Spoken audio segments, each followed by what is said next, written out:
करूंगा। Aujourd'hui, je vais évoquer मैं सबसे पहले plusieurs compagnons du saint prophète हज़रत Mohammed अब्दुल्ला बिन lui. J'évoquerai tout d'abord Abdullah bin Jahash.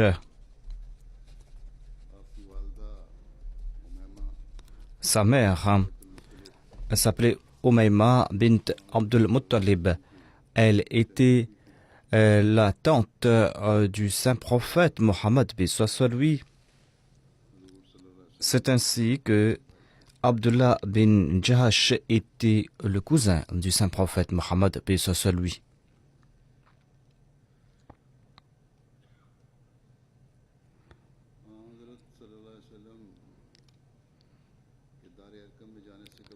Avant que le saint prophète lui ne se rende à la Dar al-Aqram, eh bien, il avait embrassé l'islam, c'est-à-dire Abdullah bin Jahash. Dar al-Aqram était ce lieu où c'était la maison de Arqam qui était un nouveau musulman. Eh bien, les musulmans se réunissaient dans cette maison. C'était un lieu qui se trouvait à l'extérieur de la Mecque. Ainsi, les musulmans se rendaient dans ce lieu pour apprendre à propos de la religion et pour se réunir. C'est pour cette raison que cette maison a été qualifiée de Darussalam, la maison de paix. Et pendant 3 ans, ce lieu fut le centre des musulmans. Et les musulmans s'y rendaient pour prier et le saint prophète Mohammed lui y tenait ses réunions. Ensuite, lorsque Omar a embrassé l'islam, eh bien, ouvertement, les musulmans ont commencé à se présenter. Donc, eh bien, Omar était le dernier à embrasser l'islam dans cette maison. En tout cas,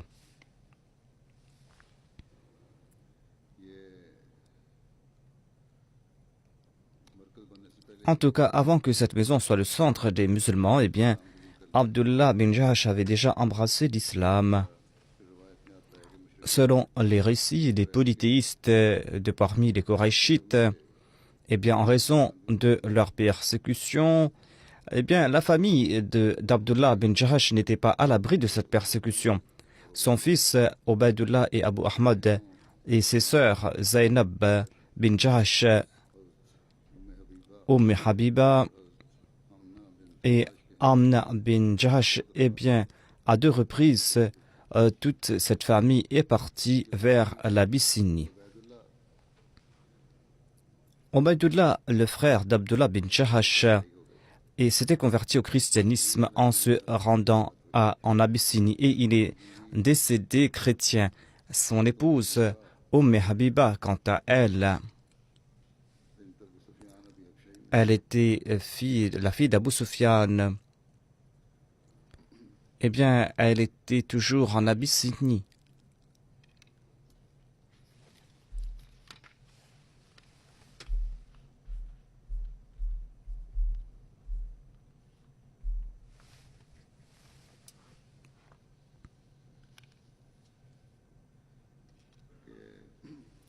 Elle était toujours en Abyssinie lorsque le saint prophète, paix soit lui, avait fait son ikra. Abdullah bin Jahash eh bien, est venu à la Mecque avant de se rendre à Médine. Eh bien, il a invité tous les membres de sa tribu à embrasser l'islam. Ensuite, il est parti à Médine. C'est ainsi qu'il a vidé la Mecque de ses proches. Eh bien, il n'y avait plus personne dans le quartier où ils habitaient et nombre de ces maisons ont été fermées. Il en est de même au Pakistan. Dans certains lieux au Pakistan, des fois, des villages tout entiers se vident d'Ahmadi dans certains lieux.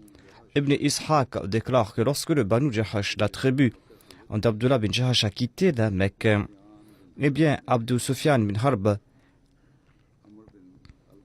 a confié leur maison à un autre. Il a vendu ses maisons. Lorsque Abdullah bin Jahash a su à ce propos, eh bien, il a dit au saint prophète Mohammed lui ce qui s'était passé. Le saint prophète a répondu: Ô Abdullah, est-ce que tu n'es pas content du fait qu'Allah t'accorde en retour tout un quartier au paradis? Abdullah bin Jahsh a déclaré: oui, au prophète d'Allah, je préfère cela. Sallallahu alayhi wa sallam, je préfère avoir tout un quartier au paradis. Eh bien, dit le saint prophète Mohammed, eh bien, c'est ainsi que ces maisons que vous avez abandonnées en retour, vous aurez des lieux, des demeures au paradis. Abdullah bin Jahash, eh bien, sachez que le saint prophète l'avait envoyé pour une campagne. Et ceci a été mentionné dans les annales de l'histoire. Il est dit qu'un jour, après la prière d'Isha, le saint prophète Mohammed lui s'est adressé à Abdullah bin Jahash et il lui a dit que le matin, viens avec tes armes, je vais t'envoyer quelque part. C'est ainsi que, après la prière de Fajr, le saint prophète Mohammed lui a demandé à Abdullah bin Jahal. Il a vu que Abdullah bin Jahash l'attendait devant chez lui avec toutes ses armes, son arc et ses flèches. Et le saint prophète a demandé à un compagnon d'écrire une lettre. Ensuite, il a confié cette lettre à Abdullah bin Jahash et il lui a dit que je te nomme comme chef de cette mission.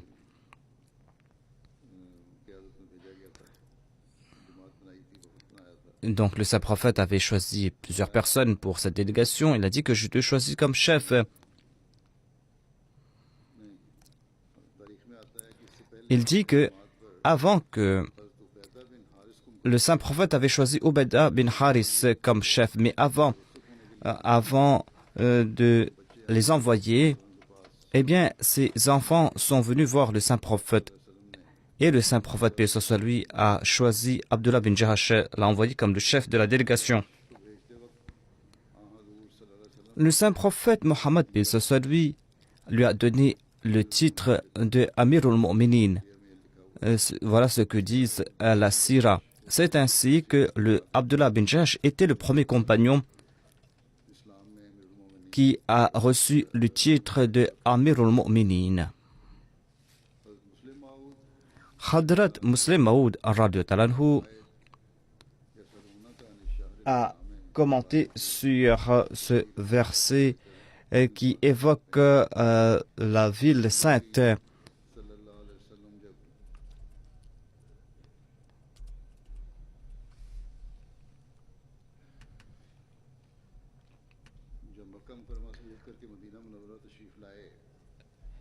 Lorsque le saint prophète est venu, eh bien, les Mécois ne les ont pas laissés. Eh bien, ils ont dit, mais du noix que, étant donné que vous avez accordé protection aux musulmans, eh bien, soit vous devez les tuer tous ou les chasser de Médine. Sinon, nous, les Mécois, eh bien, nous allons nous attaquer à Médine et nous allons vous tuer tous, nous allons prendre vos femmes. Ils ne se sont pas contentés de faire des menaces, ces Korachites de la Mecque, mais ils se sont préparés à lancer ces attaques contre Médine. Durant ces jours, le saint prophète Mohammed lui passait des nuits blanches. Et les compagnons aussi dormaient les armes à côté, afin que, si jamais, attention, que l'ennemi ne lance des assauts contre eux. Dans cette situation, eh bien, le saint prophète Mohammed lui avait fait des pactes avec les tribus avoisinantes, les tribus qui vivaient dans les alentours de Médine, afin qu'ils soutiennent les musulmans. Et en raison des informations qu'on recevait de la Mecque, à savoir que les Mécois se préparaient à lancer des assauts, eh bien, l'année 2 de l'Hégire, le saint prophète a envoyé Abdullah bin Jahash avec cette lettre. Il lui a dit que tu dois ouvrir cette lettre 2 jours après ton départ. 2 jours après son départ, Abdullah bin Jahash a ouvert la lettre et il était écrit à l'intérieur que tu dois rester à Nakhla et tu dois tenter de nous informer à propos des va-et-vient des Koraïchites. Et c'est là qu'il y a eu cette petite délégation de Koraïchites qui est retournée de la Syrie avec des biens. Ils sont passés là-bas. Abdullah bin Jahsh s'est attaqué à ce groupe et un des koufars, Ammar bin al-Hazrami, a été tué et 2 ont été attrapés. Et les musulmans ont fait main basse sur les butins. Lorsqu'ils sont retournés à Médine, ils ont évoqué ce qui s'était passé au Saint-Prophète. Le Saint-Prophète est très, très en colère. Il a dit que je ne t'ai pas donné la permission de mener bataille. Et il a rejeté ces butins. Il ne les a pas acceptés. Ibn Jajir évoque un récit d'Ibn Abbas. Il dit qu'Abdullah bin Jahsh avait commis cette erreur, lui et ses compagnons. Ils se sont dit que, c'était pas encore, nous n'étions pas encore dans le mois sacré de Rajab, et alors que le mois de Rajab avait débuté, ils pensaient que c'était le 30 de Jamad Thani et que ce n'était pas encore le mois de Rajab, le mois sacré. En tout cas, cette personne a été tuée entre les mains des musulmans. Et les polythéistes ont commencé à faire grand bruit à ce propos, à savoir que les musulmans ne respectent pas les mois sacrés pendant lesquels il était interdit de se battre. Hadrat Moussa Maud a déclaré que voilà ce que Dieu a évoqué dans ce verset, que certes, il est interdit de se battre durant le mois sacré et que c'est un péché auprès d'Allah. Cependant, la chose qui est la plus déplaisante aux yeux d'Allah, c'est d'empêcher les gens de suivre la voie d'Allah et de rejeter l'unicité divine et de ne pas respecter la sainteté de la Kaaba et de chasser des personnes de leur maison tout simplement parce qu'ils croient en Dieu. Vous avez compris un point, dit Allah, mais vous n'avez pas compris que vous-même vous avez commis de très grands crimes et que en rejetant Allah et son prophète et en rejetant la sainteté de la Kaaba, en poussant à l'exil, vous avez commis, en poussant à l'exil les musulmans, vous avez commis de grands crimes. Eh bien, comment pouvez-vous donc maintenant critiquer des musulmans? Ici, ils ont commis une erreur, mais vous avez commis tous ces actes en toute connaissance de cause. En expliquant un hadith de Bukhari, Sayyid Zainul Abidin a évoqué donc cette sortie d'Abdullah bin Jahsh et il a expliqué cela en disant que les faits nous font comprendre que sa délégation était sortie certes pour un but. Eh bien, ils ont eu du succès. Ils ont pu réduire à néant les complots des Koraïchites et ils ont su à propos de leur va-et-vient. Cet incident qui s'était passé était en fait un fait du hasard. Eh bien, différents historiens ont déclaré que c'est ainsi que il n'est pas vrai de dire que voilà, les Muharijin ont eu gain de cause en recevant des butins en retour. Mais Abu Sufyan avait pour but, en envoyant cette caravane, de se préparer à la guerre. Voilà la tâche qu'il avait confiée à cette caravane. C'est pour cette raison qu'ils n'ont... Cela ne veut pas dire qu'ils étaient envoyés pour prendre des informations. C'est-à-dire que les musulmans ont été envoyés pour trouver des informations, mais eux, ils sont retournés au Saint-Prophète avec ces butins. Abdullah bin Jahsh était un très grand compagnon. Il était aussi le cousin du Saint-Prophète Mohammed paix soit sur lui. Le Saint-Prophète paix soit sur lui l'avait envoyé pour cette campagne en plaçant en lui sa confiance, parce qu'il était digne de confiance, alors qu'on avait su que les Korachites se préparaient à la guerre. Et c'est là que le saint prophète s'est préparé. Eh bien, il a fait usage de bon sens ici.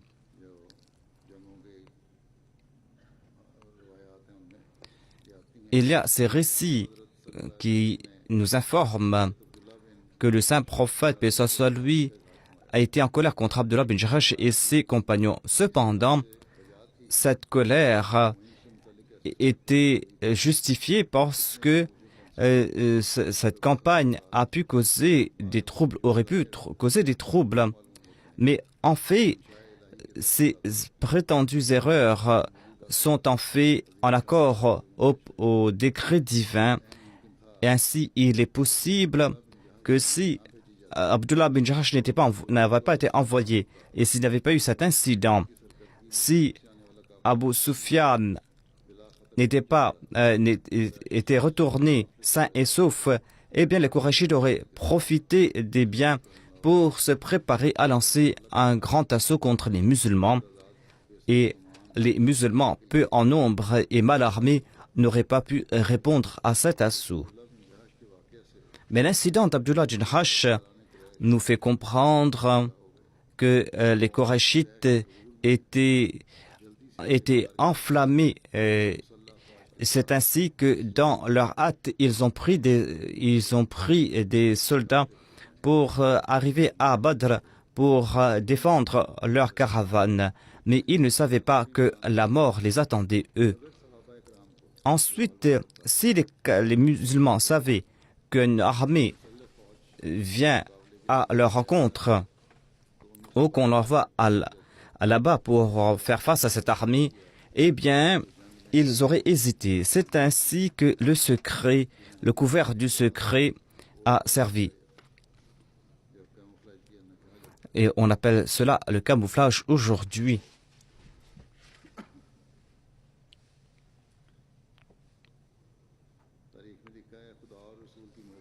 Selon l'histoire, ces gens étaient emplis d'amour pour Dieu et son prophète. Et leur seul souhait était d'offrir leur vie dans la voie de Dieu. Ainsi, leur souhait a été exaucé.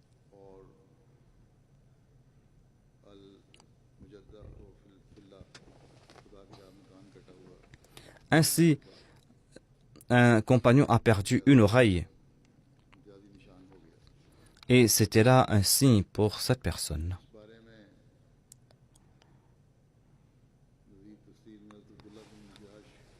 Abdullah bin Jahash a évoqué sa prière qui a été exaucée avant de tomber à martyr et il y a eu un incident. Ishaq bin Sa'd relate de son père que Abdullah bin Jahash a dit à mon père Sa'd lors de la bataille d'Uhud, « Viens, nous allons prier. » Tous deux sont partis dans un coin.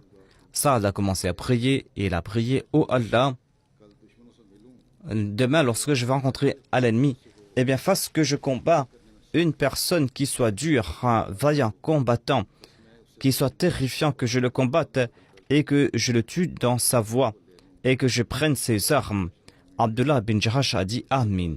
Par la suite, Abdullah bin Jahash a commencé sa prière. Il a dit « Oh mon Seigneur, demain fasse qu'il y ait devant moi quelqu'un qui soit dur, un vaillant guerrier, qui soit terrifiant et que je me batte contre lui et qu'il se batte contre moi et qu'il me tue et qu'il me tranche les oreilles et le nez et que lorsque je me présente à toi, tu me demandes, ô Abdullah, dans quelle voie tes deux oreilles et ton nez ont été tranchés. Je dirais, c'est dans la voie d'Allah et de son prophète. Allah répondra, tu as dit vrai. Saad a déclaré que la prière d'Abdullah bin Jahash était meilleure que la mienne parce que j'ai vu que ses oreilles et son nez ont été tranchés et on en avait fait un collier. C'était là des actes immondes que commettaient les mécréants. Et aujourd'hui, certains extrémistes aujourd'hui commettent pareille infamie au nom de l'islam. Hadrat Muttalib bin Abdillah relate que le saint prophète Mohammed paix soit lui, lorsqu'il est sorti pour la bataille d'Uhud, eh bien, il s'est arrêté dans un lieu à l'extérieur de Médine.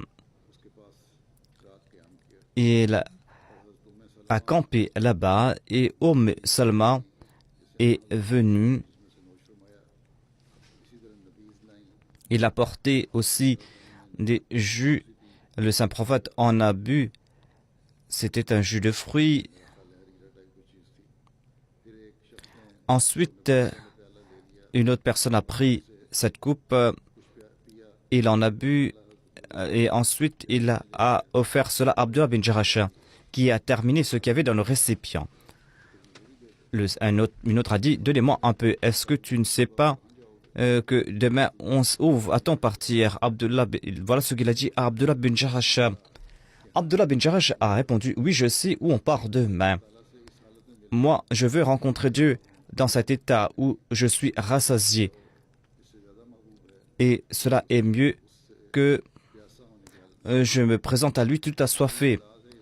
Ses compagnons avaient donc cet amour pour Dieu de différentes façons et ils se préparaient pour rencontrer leur Seigneur. Abdullah bin Jarash et Hamza bin Abdul Muttalib ont été enterrés dans la même tombe. Hamza était l'oncle donc Abdullah bin Jarash. Il avait environ 40 ans. Le saint prophète Mohammed paix soit lui est devenu son wali. Eh bien, c'est le saint prophète qui s'est occupé de son fils par la suite. Abdullah bin Jarash était aussi quelqu'un qui était très avisé. Le saint prophète Mohammed paix soit lui avait demandé conseil à certains compagnons pour la bataille de Badr et Abdullah bin Jarash faisait partie de ce conseil. Hadrat Muslim Maud a évoqué le retour du saint prophète, puis ça lui a évoqué la sœur d'Abdullah bin Jarash après la bataille d'Uhud.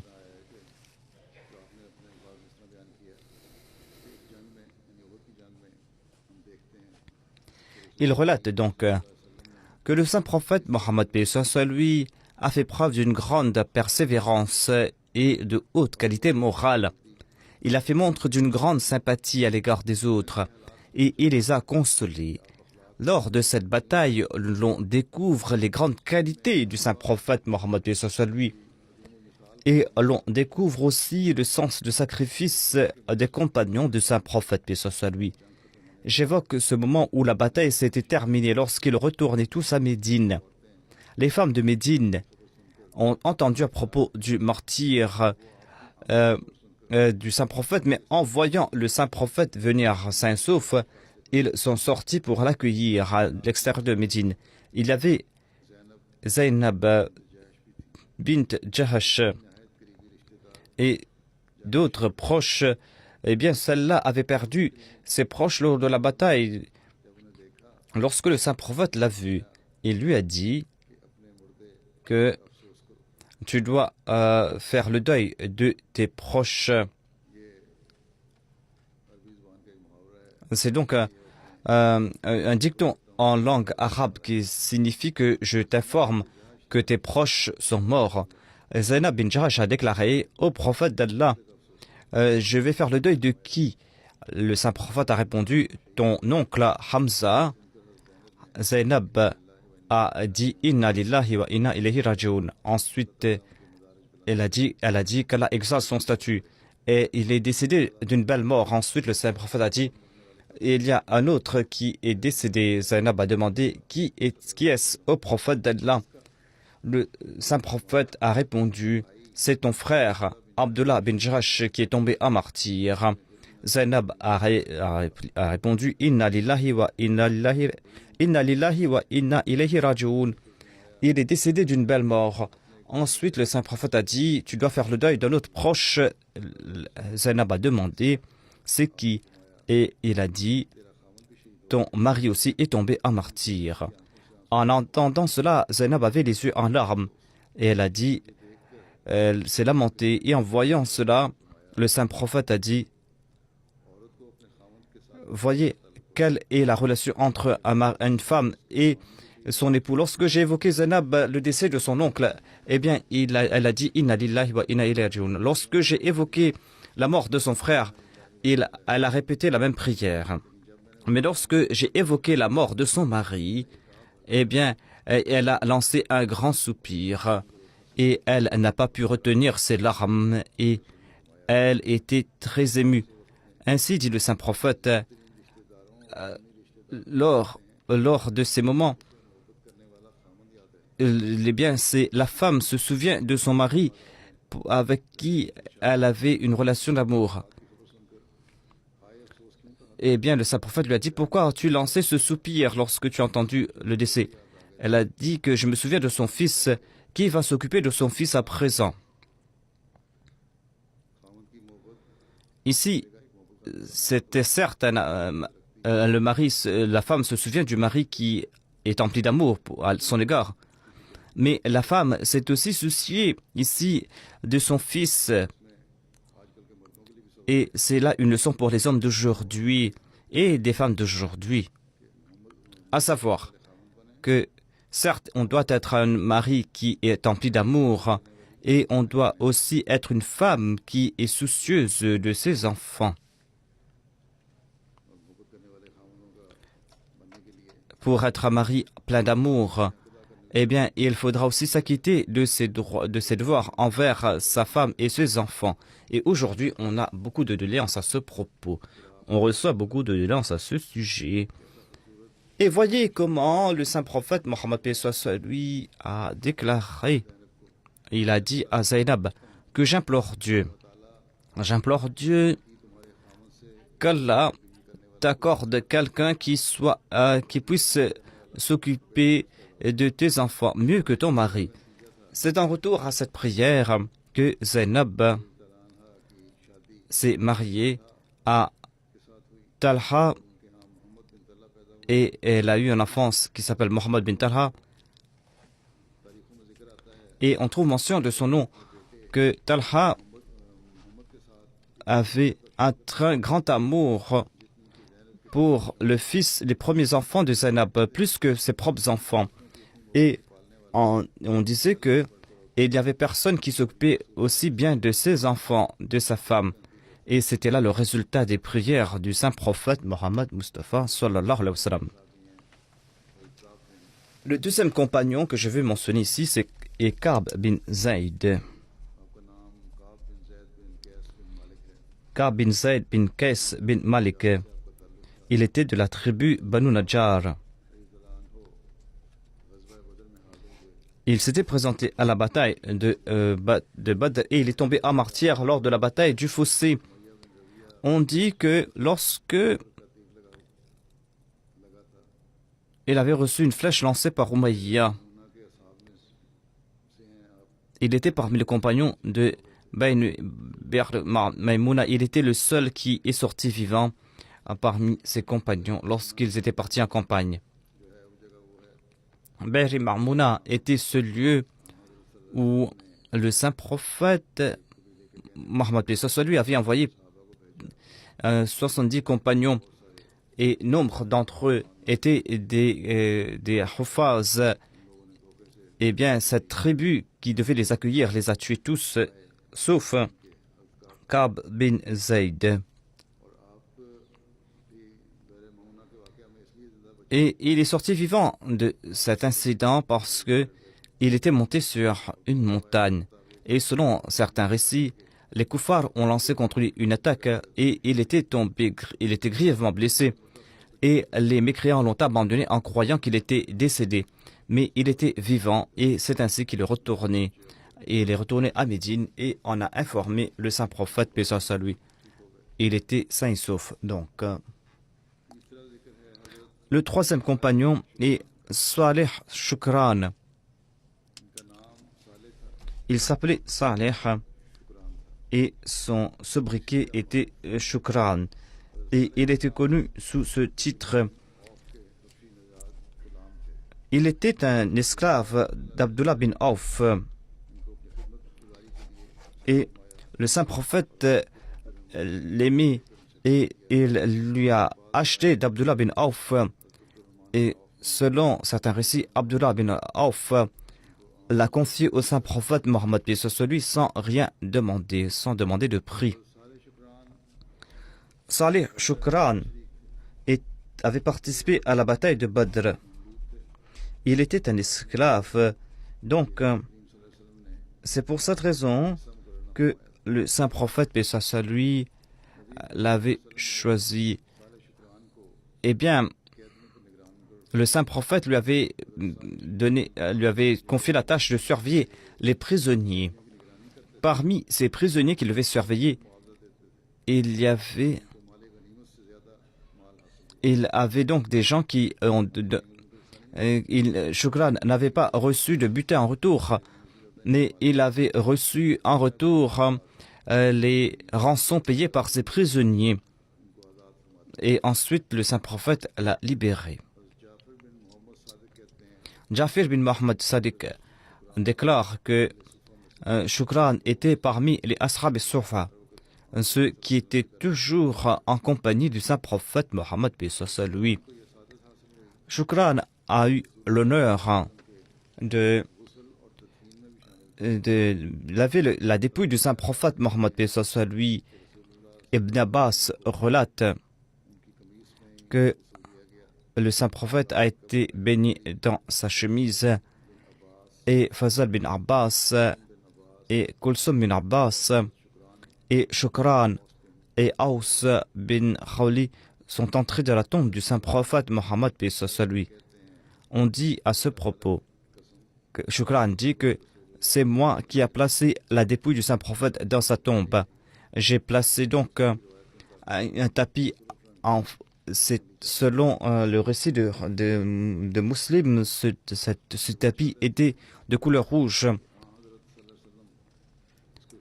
Le saint prophète utilisait ce tissu et Shukran relate que je n'aimais pas, cela me déplaisait que quelqu'un d'autre utilise ce manteau à part le saint prophète paix soit lui, parce que le saint prophète paix soit lui l'utilisait comme manteau et l'utilisait pour s'asseoir dessus.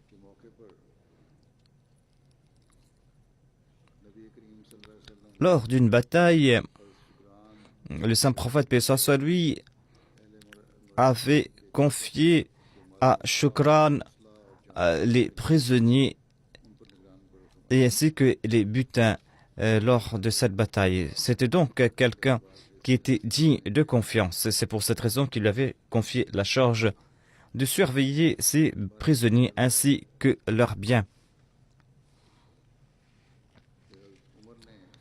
Omar radhiyallahu anhu avait dit à propos du fils de Shukran que je t'envoie Abdurrahman bin Saleh Shukran.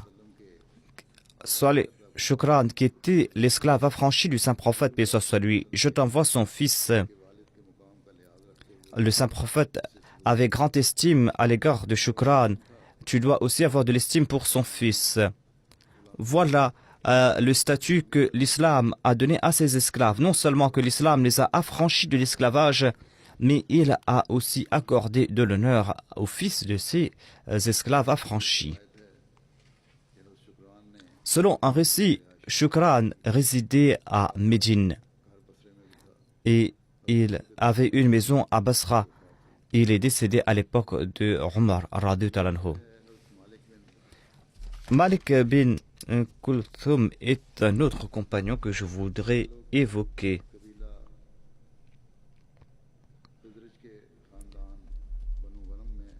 Il était de la tribu Hizraj. Il avait une fille qui s'appelait Furayha. Je pense les ulémas font des débats à ce sujet, s'il était tombé en martyr à la Bayt Uqba, selon certains, il était tombé en martyr, mais en tout cas, il y a toujours ces débats entre les différents éléments. En tout cas, ce compagnon avait participé à ces différentes batailles depuis le début. Il a toujours accompagné le saint prophète lors de ces différentes batailles. Suhail bin Amr était un grand compagnon. Il avait participé à la bataille de Badr du côté des ennemis et c'était Malik qui l'avait fait prisonnier. Amir bin Saad rapporte de son père que lors de la bataille de Badr, j'ai envoyé une flèche sur Suhail et j'ai suivi ses traces de sang et j'ai vu que Malik bin Marsham l'avait attrapé. Je lui ai dit que c'est mon prisonnier, c'est moi qui lui ai envoyé cette flèche. Mais Malik a répondu que c'est mon prisonnier à moi, c'est moi qui l'ai attrapé. Et tous deux ont pris Suhail et se sont présentés au saint prophète Mohammed lui. Le saint prophète l'a pris entre ces deux, c'est-à-dire a pris Suhail, le prisonnier mécréant. Et c'est ainsi que Malik bin Barsham a perdu son prisonnier, Suhail. Malik a commencé à crier, est sorti pour le chercher. Le saint prophète Mohammed lui a répondu que celui qui l'attrapera doit le tuer. Il était venu se battre, donc il a pu donc se sauver et il a eu ce danger. Et c'était en tout cas un prisonnier qui pourrait être source de danger. C'est pour cette raison qu'il a émis cet ordre. Mais il devait vivre, Suhail. C'est ainsi que Suhail bin Amr a été attrapé par le saint prophète au lieu d'un autre. C'est le saint prophète qui l'a attrapé. Lorsqu'il l'a attrapé, eh bien, le saint prophète ne l'a pas tué. Si un autre compagnon l'avait attrapé, eh bien, il l'aurait certainement tué. Mais étant donné que le saint prophète l'a attrapé, il ne l'a pas tué. Voilà l'exemple que nous a laissé le saint prophète Mohammed lui. Et c'est là une réponse à ces infâmes qui accusent le saint prophète Mohammed lui d'avoir commis ces exactions. Certes, il avait émis cet ordre, il avait déjà pris cette décision, mais le saint prophète l'a pardonné. Le saint prophète a donc pardonné à Suhail. Et selon un autre récit, le saint prophète a attrapé Suhail tout près d'un ordre. Le saint prophète l'a trouvé tout près d'un arbre. Et en tout cas, il a été fait prisonnier. Selon le recueil de Bukhari, Uqba bin Malik était parmi ses compagnons Ansari qui avaient participé à la bataille de Badr. Il s'est présenté au saint prophète et a dit: « Ô prophète d'Allah, je ne vois pas très bien et je dirige la prière parmi mes proches. Eh bien, lorsqu'il pleut, je ne peux pas venir à la mosquée parce que l'eau m'en empêche. Ô prophète d'Allah, je souhaite que vous veniez me voir et que vous priez dans ma maison et que j'en fasse une mosquée. » Le saint prophète, paix soit sur lui, a répondu: « Inch'Allah, je viendrai. » Et il a dit que le saint prophète Abu Bakr,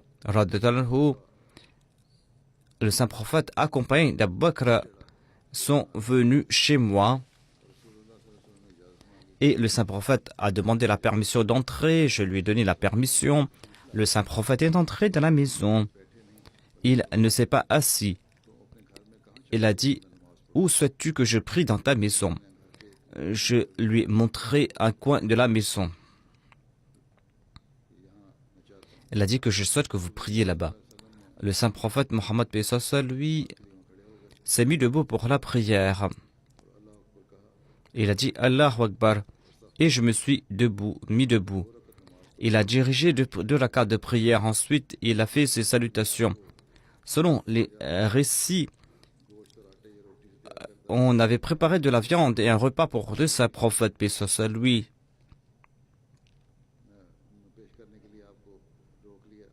Donc, on a arrêté le saint prophète, paix soit sur lui, pour qu'il ne parte pas, pour qu'il consomme ce repas. Ainsi donc, il y avait d'autres gens du quartier qui sont venus. Lorsque tous se sont réunis, quelqu'un a dit que Malik bin Dursham, où se trouve-t-il? Quelqu'un a dit que c'est un hypocrite. Il n'aime pas Allah et son prophète. Peut-être parce qu'il n'était pas venu, c'est pour cette raison qu'il a énoncé ses propos. Le saint prophète a dit, ne dis pas cela. Est-ce que tu ne vois pas qu'il a déclaré la ilaha illallah? Il souhaite uniquement le plaisir d'Allah. L'autre a dit que Allah et son prophète savent le mieux. Ensuite, il a dit que nous voyons qu'il se tourne uniquement vers les hypocrites. Peut-être qu'il souhaitait que prêcher aux hypocrites et les rapprocher de l'islam. C'est pour cette raison qu'il avait cette sympathie. Et c'est pour cette raison que l'autre avait des malentendus à son propos.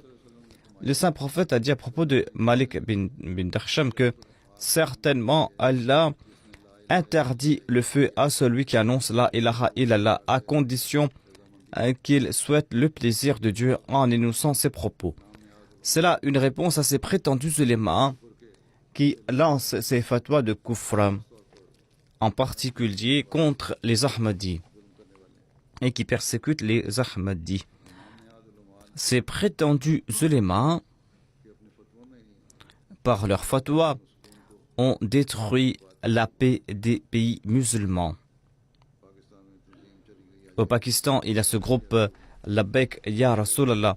Il lance cet appel Labbaik Ya Rasulallah, c'est-à-dire nous sommes présents au prophète d'Allah. Mais voilà ce que dit le saint prophète, paix soit lui, à savoir que vous n'avez pas le droit de condamner celui qui énonce la ilaha illallah. Allah lui a interdit le feu de l'enfer s'il souhaite le plaisir de Dieu. Mais ceux-là, ces gens-là disent que non, vous ne souhaitez pas le plaisir de Dieu. Et maintenant, ils connaissent plus que le saint prophète Mohammed, paix soit lui. Qu'Allah protège la nation de ces gens-là. Selon un autre récit, un compagnon a dit au saint prophète Mohammed, paix soit lui, que Malik bin Darsham est un hypocrite. Le saint prophète a répondu, est-ce qu'il énonce la parole la ilaha illallah? L'autre a dit, certainement oui, mais il n'y a personne qui en fait témoignage. Le saint prophète lui a demandé, est-ce qu'il ne prie pas? L'autre a dit, certes il ne prie pas, mais sa salat n'est pas salat. Peut-être que ces gens-là étaient à l'instar des mollahs d'aujourd'hui. Le saint prophète a dit, voilà les gens à propos desquels Allah m'a interdit de faire, d'émettre des opinions, car Allah seul connaît l'état des cœurs. Le saint prophète a reçu cette interdiction de la part de Dieu, mais selon ces éléments d'aujourd'hui, ces éléments, eux, ont la permission de qualifier un tel de mécréant et de commettre toute exaction contre un tel ou un tel au nom d'Allah et de son prophète, en particulier au Pakistan. Anas bin Malik a expliqué qu'on avait insulté ou parlé du mal de Malik bin Darsham, et Anas bin Malik, le saint prophète a dit, ne conspuez pas à propos de mes compagnons.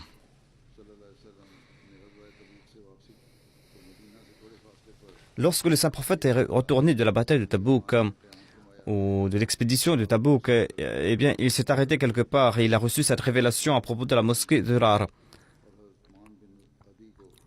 Le saint prophète a fait venir Malik bin Darsham et il leur a demandé de partir vers cette mosquée. Il y avait deux compagnons. Ils sont tous deux partis vers cette tribu auquel appartenait Malik bin Darsham. Il a dit à son compagnon, donne-moi un peu de temps afin que j'apporte un peu de feu. Ainsi donc, il a apporté des branches enflammées et tous deux ont brûlé cette mosquée. Ils sont arrivés là-bas entre la prière de Maghrib et l'Isha et ils l'ont réduit en cendres. Ainsi, certains disaient que cette personne était un hypocrite. On ne peut pas donc avoir des malentendus à propos de ses compagnons. On disait que voilà, peut-être qu'il s'était écarté du droit chemin, ce compagnon.